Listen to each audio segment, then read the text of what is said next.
Bienvenue. Alors aujourd'hui, on va se plonger dans l'ambiance assez électrique, on peut le dire, d'une grande finale, celle de la Coupe d'Afrique des Nations 2025. Une soirée qui devait être une fête, le sacre du Sénégal. Mais voilà, au lieu de ne parler que de foot, les gros titres racontent une toute autre histoire.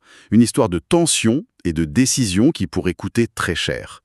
Pour y voir plus clair, on s'appuie sur une analyse qui est sortie aujourd'hui même, le 27 janvier 2026, sur le site Wiksport. L'article nous emmène dans les coulisses de la CAF, la Confédération africaine de football, où une commission de discipline est en train de se réunir. Notre but, c'est pas juste de résumer les faits, c'est de comprendre les dynamiques cachées, les enjeux et ce que tout ça nous dit sur le foot africain aujourd'hui. Oui, et ce qui est intéressant dès le départ, c'est qu'on a vraiment deux récits qui se jouent en même temps, hein. D'un côté, la joie pure, le sacre historique du Sénégal, un moment incroyable, et de l'autre, des scènes qui, franchement, ternissent un peu l'événement. Ça nous amène à une question de fond, je pense. Une finale, est-ce que ça se gagne à tout prix ou est-ce qu'on met la limite entre la ruse, l'intimidation et ce qui n'est plus du sport, tout simplement? C'est la question parfaite. Alors, allons-y. Au cœur de tout ça, il y a un incident que l'article nomme l'affaire des serviettes. Bon, quand on lit ça, ça a l'air un peu anecdotique, non? On s'attend à une faute, un tacle, mais une serviette. Racontez-nous précisément ce qui s'est passé pour que ça prenne de telles proportions. C'est justement parce que ça a l'air de rien que c'est si parlant. La scène, c'est ça, Caire. On est en pleine finale, la tension est maximale. Le gardien sénégalais, Edouard Mendy, a sa serviette près du but. Comme beaucoup de gardiens, il s'en sert pour sécher ses gants, pour avoir une meilleure prise. C'est son outil, son rituel, quoi. Et là, les images sont très claires. Le joueur marocain, Achraf Hakimi, s'approche, il prend la serviette et il la jette dans les tribunes. Attendez, il la jette carrément dans les tribunes? C'est pas juste un petit geste pour le déconcentrer, là? Ah non, pas du tout. C'est une action délibérée pour le priver de son équipement. Et ça ne s'arrête pas là. Quand quelqu'un du staff sénégalais essaye de lui en donner une autre, un deuxième joueur marocain, Ismaël Saïbari, s'interpose pour l'en empêcher. C'est incroyable. Oui, il faut l'intervention du gardien remplaçant du Sénégal, Yevon Diouf, qui doit traverser une partie du terrain pour lui faire parvenir une nouvelle serviette. La scène est surréaliste. C'est fou, on n'est plus dans le chambrage, là. C'est une volonté active de nuire à la performance de l'adversaire? C'est exactement ça, le point crucial. On sort complètement du cadre du jeu.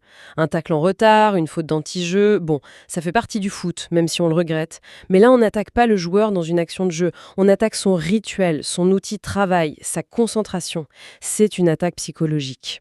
Le message envoyé à Mendy, c'est « Je peux envahir ton espace, briser tes habitudes et tu ne peux rien y faire ». C'est bien plus déstabilisant qu'un simple duel. Donc ce n'est pas l'objet, la serviette, qui compte. C'est le symbole, c'est une manière de dire « je te contrôle », c'est beaucoup plus insidieux. Tout à fait. Et ça a marché, dans le sens où ça a mis le feu aux poudres. Parce que cet incident, il ne sort pas de nulle part. Il faut vraiment le remettre dans son contexte. L'analyse de Whisper le dit très bien. Le match était déjà incroyablement tendu. Il était, je cite, plombé par des décisions arbitrales très contestées. Voilà. Parlons-en. Est-ce que l'article donne une idée de la nature de ces décisions? Est-ce que le Sénégal avait des raisons de se sentir lésé avant même cette histoire de serviette? Oui, l'article parle d'un sentiment d'injustice qui montait côté sénégalais, des fautes pas sifflées, des cartons jugés sévères, le genre de situation où une équipe a l'impression que l'arbitrage n'est pas équitable. Donc l'affaire de la serviette, dans ce climat, ce n'est plus juste un geste antisportif. Pour les Sénégalais, c'est la goutte d'eau, c'est la confirmation que quelque chose ne va pas. Et la réaction ne se fait pas attendre. C'est là que le sélectionneur sénégalais, Pape Thiaw, fait quelque chose d'absolument Spectaculaire. Ah oui. Il demande à ses joueurs de Quitter le terrain. en pleine finale de la Coupe d'Afrique. C'est une décision d'une audace folle. On a déjà vu ça. C'est très rare. C'est rarissime. C'est ce qu'on appelle l'option nucléaire pour un entraîneur. Et on peut le lire de deux manières. La première, c'est qu'il veut protéger ses joueurs.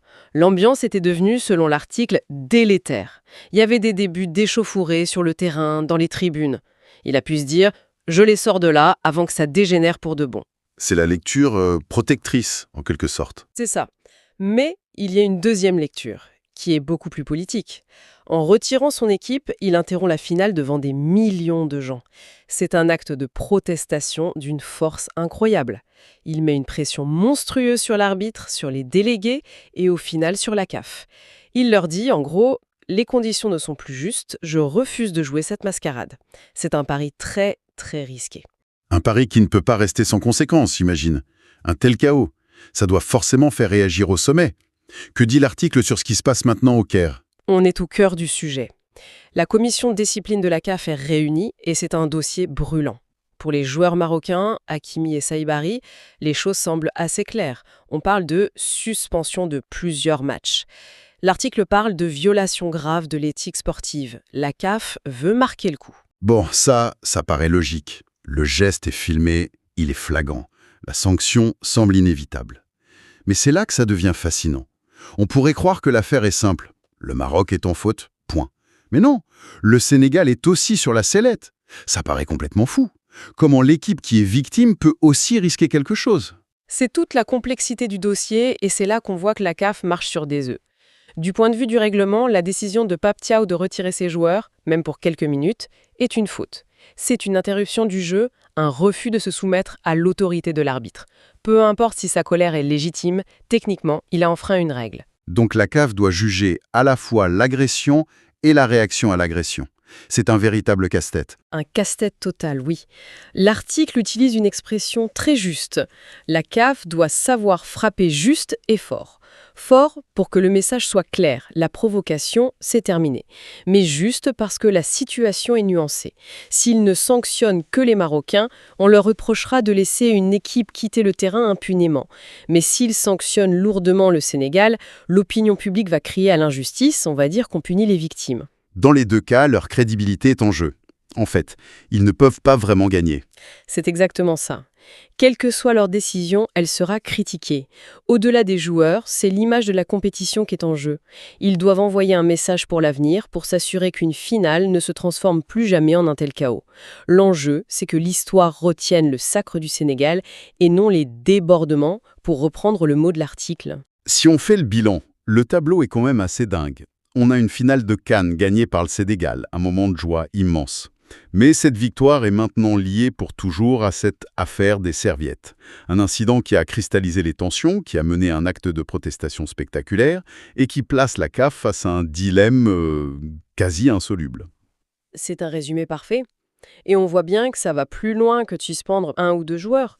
On en revient à notre question du début. Gagner à tout prix.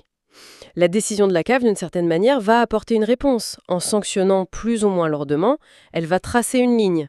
Elle va dire à tout le continent, voilà ce qui est toléré dans la recherche de la victoire et voilà ce qui ne l'est plus. C'est une clarification des valeurs du foot africain qui se joue. Ça donne une toute autre dimension à cette réunion. Ce n'est pas juste administratif, c'est presque philosophique. Tout à fait. L'article se termine sur une note d'espoir, en souhaitant que cette finale ne reste pas dans les mémoires que pour ça.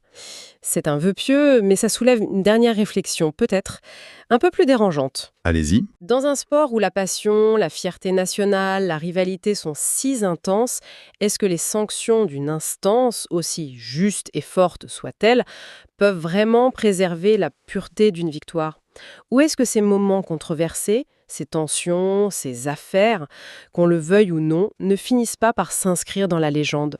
On se souvient de la main de Maradona, du coup de tête de Zidane, et peut-être que demain on parlera de l'affaire des serviettes comme un de ces moments où le sport a basculé. Peut-être que la mémoire d'une grande finale, ce n'est pas seulement le score, mais c'est aussi la cicatrice qu'elle laisse.